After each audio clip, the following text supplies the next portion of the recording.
اليوم أنا بلبنان بعد ما عشت 13 سنة من حياتي لاجئ. هذا البلد اللي احتضنني واللي قدر الفن تبعي وطلقني للعالم كلياته. فأول شي رح أعمله اليوم بعد ما شايفين عم ترجع لبنان هو إني أتشكر هذا البلد العظيم اللي دايما كان منفسنا ومنبر الحرية والسلام.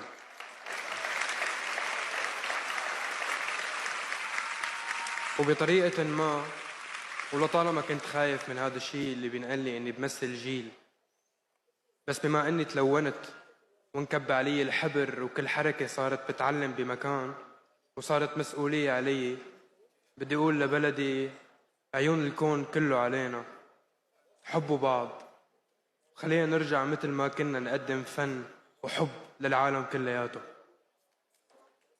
شكرا دائما لبلدي، وبهدية هي الجائزة لبلدي سوريا الحبيبة. ودائما الشكر لإدارة أعمالي ولأهلي ولكل الناس اللي دعمتني. حب وحنان.